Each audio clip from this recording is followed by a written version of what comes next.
जब कोई गुरु महाराज अपने शिष्य को शिक्षा प्रदान करता है तो उसके मन में एक भय हमेशा रहता है कि उसका शिष्य उस शिक्षा का सदुपयोग करेगा या दुरुपयोग। इस कहानी में आप पढ़ेंगे कि गुरु महाराज जब अपने शिष्यों को शिक्षा में परिपूर्ण कर देते हैं तब बारी बारी कैसे सभी शिष्यों की परीक्षा लेते हैं और अंत में क्या परिणाम निकलता है। एक समय की बात है, हिमालय की खाड़ी के किनारे एक छोटे से शांत गांव में राहुल नाम का एक युवा लड़का रहता था। राहुल अपने क्रोधी स्वभाव और चंचल मन के कारण गांव भर में प्रसिद्ध था। उसका मन हर समय विचारों से भरा रहता था। सोचो कि उसके विचारों के तूफान ने उसके मन को एकदम बेचैन कर दिया था। उसके जीवन से शांति मानो गायब हो गई थी और वह हमेशा अपने ही ख्यालों में खोया रहता था और तनावपूर्ण जीवन जी रहा था। उनके अशांत मन और क्रोध के कारण उनके अपने परिवार के सदस्यों और गांव वालों से भी संबंध अच्छे नहीं थे। तभी उनकी मुलाकात एक बौद्ध भिक्षु से हुई जो एक पेड़ की छाया के नीचे ध्यान में बैठे थे। बौद्ध भिक्षु के चेहरे से निर्मल शांति की आभा झलक रही थी। इस असीम शांति में राहुल बौद्ध भिक्षु की ओर आकर्षित हुआ।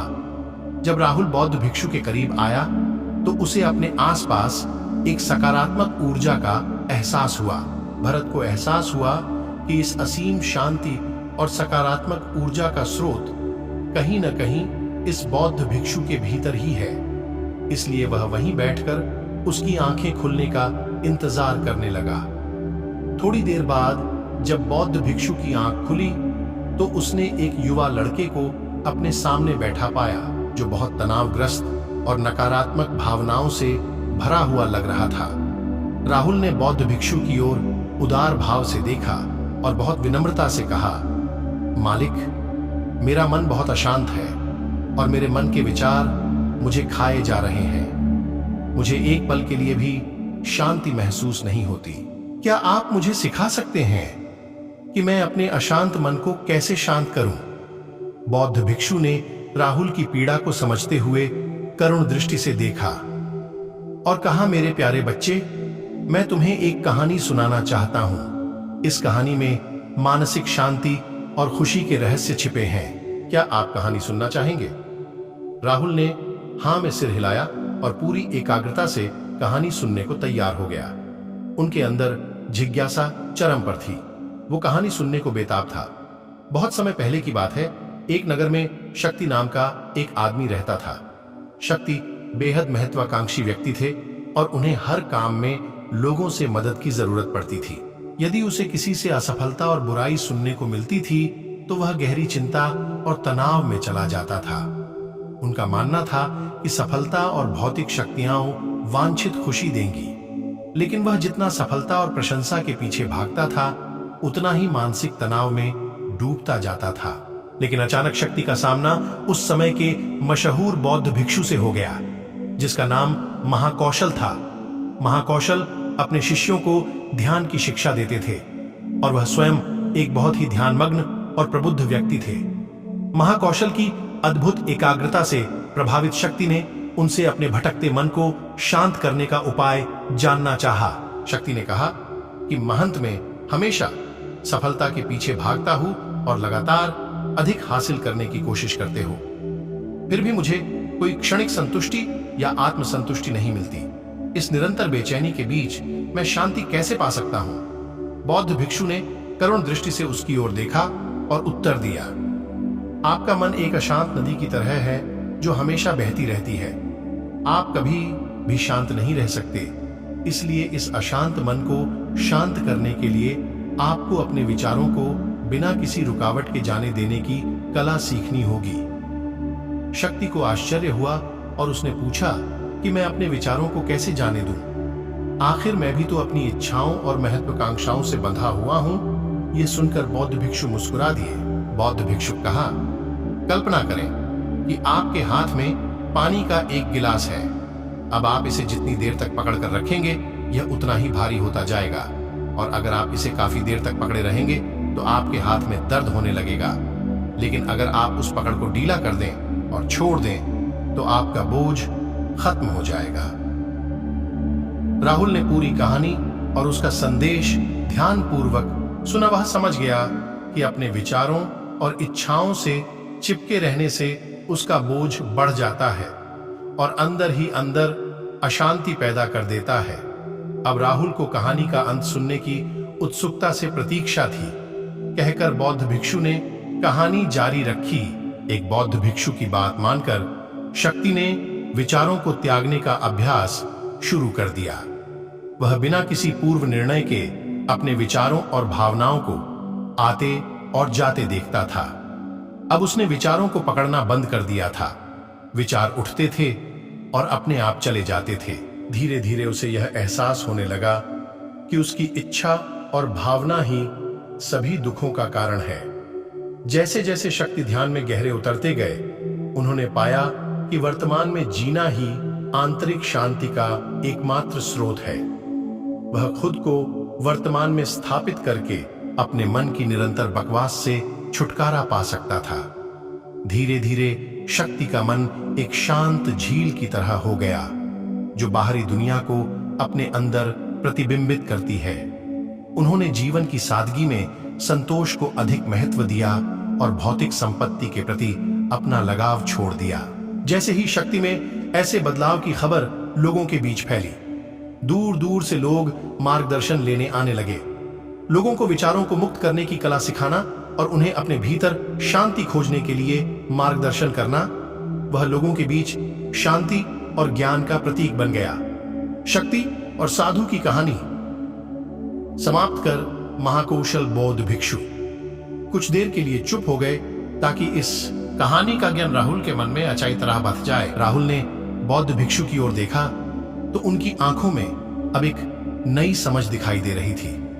राहुल ने धीरे से कहा कि मुझे इस कहानी में ज्ञान दिखता है, लेकिन मैं इसे अपने जीवन में कैसे लागू करूं?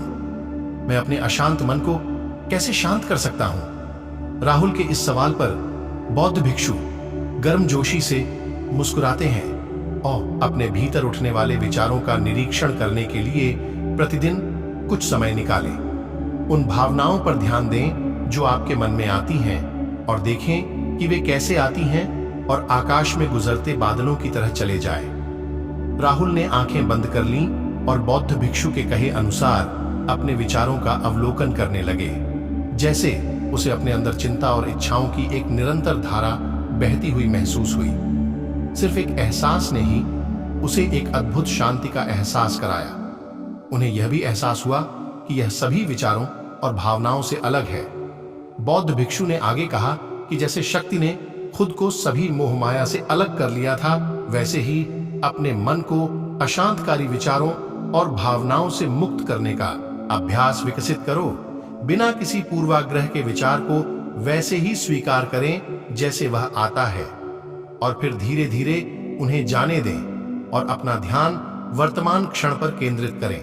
लेकिन राहुल ने टोकते हुए कहा कि अगर विचार और भावनाएं इतनी मजबूत हैं तो क्या होगा? बौद्ध भिक्षु ने कहा, यह बना रहता है और मन को छोड़ने से इनकार करता है। बौद्ध भिक्षु ने राहुल की बात से सहमति जताते हुए सिर हिलाया और कहा, ऐसे कई मौके आएंगे जब आपके मन में सवालों का बवंडर चल रहा होगा। जब आपका दिमाग आपकी बात ही नहीं सुनेगा, तो ऐसे में आपको अपनी सांसों की ताकत पर विश्वास करना होगा। एक बार फिर भिक्षु ने राहुल से कहा, अपनी आंखें बंद करो और अपनी सांसों पर ध्यान केंद्रित करने के लिए अपने पेट को ऊपर उठता हुआ और मथता हुआ महसूस करें। जब आपका दिमाग आपकी बात ही नहीं सुनेगा, तो ऐसे में आपको अपनी सांसों की ताकत पर विश्वास करना होगा। एक बार फिर भिक्षु ने राहुल से कहा, अपनी आंखें बंद करो और अपनी सांसों पर ध्यान केंद्रित करने के लिए अपने पेट को ऊपर उठता हुआ और मथता हुआ महसूस करें। बौद्ध भिक्षु ने बताया कि जब भी आपका मन अशांत हो तो तुरंत अपनी सांसों पर लौट आए। सांस की वाद्य गति आपको तुरंत वर्तमान के चरणों में वापस खींच लेगी और आपको शांति का अनुभव कराएंगी। एक बौद्ध भिक्षु के निर्देशानुसार आने और जाने वाली सांसों पर ध्यान केंद्रित करने का प्रयास करें। इस छोटे से व्यायाम से उन्हें मानसिक शांति का अनुभव हुआ। इस बात पर ध्यान दें कि आप दिन भर में क्या करते हैं और अपने आसपास होने वाली घटनाओं पर आप कैसे प्रतिक्रिया करते हैं। हर काम पूरी जागरूकता के साथ करें। जब आप खाएं तो प्रत्येक टुकड़े के स्वाद का आनंद लें। जब आप सूरज की रोशनी के सामने खड़े। बौद्ध भिक्षु ने राहुल के कंधे पर हाथ रखकर कहा, मुझे आपकी क्षमता पर बहुत भरोसा है और आपको जल्द ही आंतरिक शांति मिलेगी। लेकिन याद रखें कि यह आसान नहीं होगा। लेकिन अगर आप दृढ़ इच्छा शक्ति और खुले दिल से प्रयास करेंगे तो आप निश्चित रूप से वह शांति पा लेंगे जो आपके अंदर है। उस दिन से राहुल अपने अशांत मन को शांत करने का प्रयास करने लगा और हर दिन ध्यान करने के लिए एक अलग समय निर्धारित किया।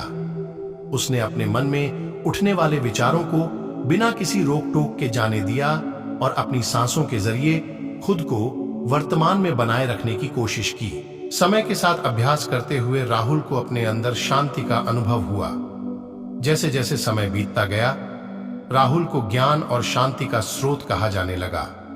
जैसे जैसे समय बीतता गया, भरत को ज्ञान और शांति का स्रोत कहा जाने लगा। ग्रामीण अपने अशांत मन को शांत करने के लिए राहुल के पास आने लगे। बौद्ध भिक्षुओं के शिक्षक दूसरों की मदद करते समय आत्म जागरूकता की शक्ति साझा करते हैं। बौद्ध भिक्षु आंतरिक शांति पाने की शिक्षा देते हैं। इसके साथ ही उन्होंने अपनी सांसों पर ध्यान देने और अपने विचारों को मुक्त करने की कला भी सिखाई। ऐसे निवासियों का विकास हुआ और उन्हें मन की अमूल्य शांति मिली। इस मोटिवेशनल स्टोरी से बहुत कुछ सीखा होगा। आपका कीमती समय देने के लिए बहुत बहुत धन्यवाद।